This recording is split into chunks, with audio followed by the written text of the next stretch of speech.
Stage 1 is a very inquisitive start of every programmer. They are still trying to navigate the world of programming, reading articles and watching videos. They get lured into programming because the prospect of problem solving as a career sounds enticing. Right now, all they know about programming are based off day in a life videos and the FANG companies. Let's look at what she does during the video. Okay, commute to work, starts to eat, alright. More food, okay, programming, pretty chill.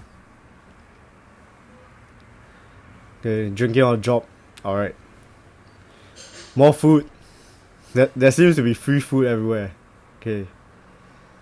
They have a fully stocked fridge. Okay, they have a full ass buffet as well.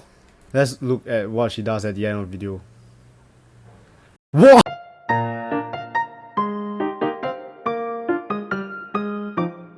Stage 2 is when the programmer finally opens up a code editor and write their first line of code. They will open up a code editor like Eclipse or Notepad++ if they are in a university course. Else, Atom or VS Code would be where they write their famous line of print hello world. Okay, looks easy enough. Print hello world.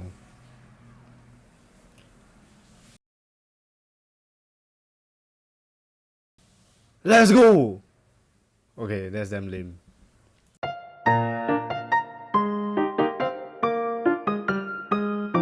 The small spike of happiness when printing hello world will motivate the programmer to learn other concepts like if-else statements, boolean operations, and functions.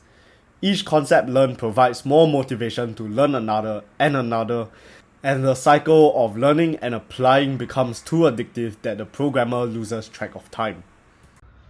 Okay, time to get breakfast. Huh.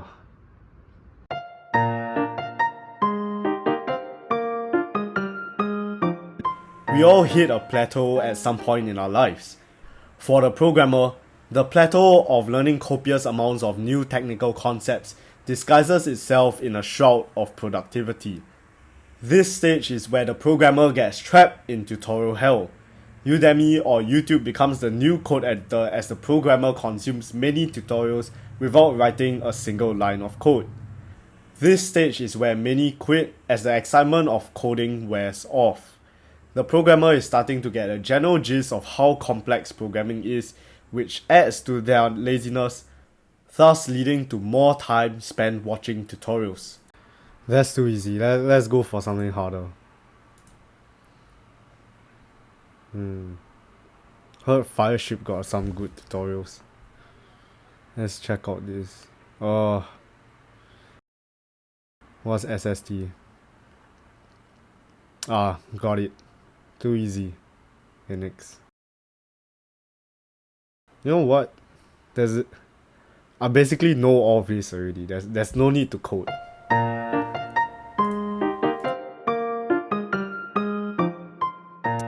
Stage 5 happens when the programmer decides to escape tutorial hell by embarking on a new project.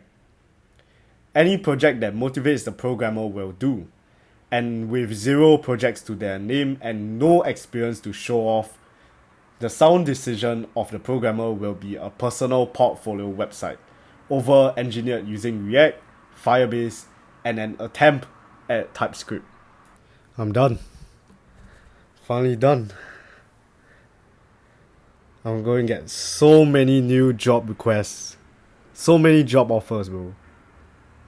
With this code.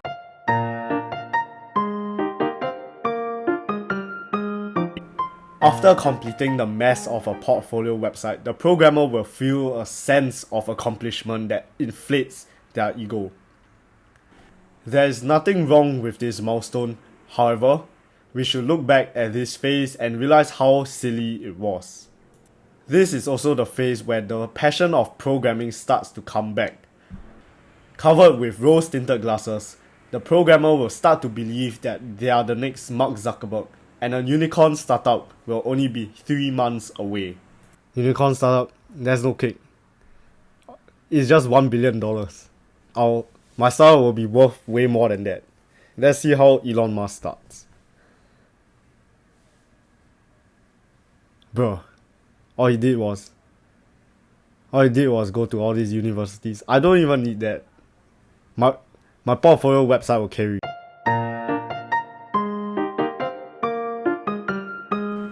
The humbling will soon commence after the programmer attempts more fanciful projects or realize that leak code exists.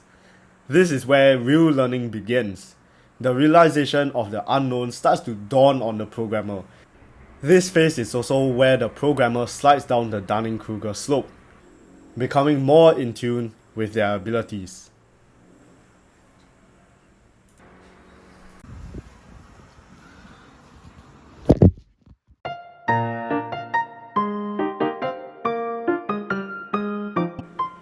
Following the humbling, a natural dose of impostor syndrome will replace naively old arrogance. The programmer is figuring out his place in the tech world as he learns more. Ironically, the programmer will feel less confident in their programming skills as they overthink every problem. They will feel dumb and question if they are even a good programmer. Strangely, nobody seems to look back from how far they have come, from a single line of code to now. As a programmer, we all assume that the feeling of doubt will slowly fade away as we progress along this journey. However, we start to feel more doubt as we progress. It can feel that you are actually getting worse. This feeling of doubt is a sign that you have come a long way from where you first started.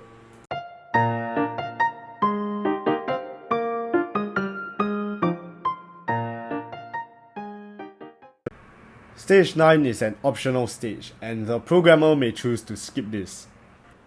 After programming in a certain field, the programmer could decide to switch. Maybe artificial intelligence looks interesting now because of current trends, or cybersecurity looks like it could complement web development. Jumping fields is not uncommon, although by jumping the programmer will restart all the way back in stage 1. Their experience from the first field will carry over and the time spent on each stage will quicken.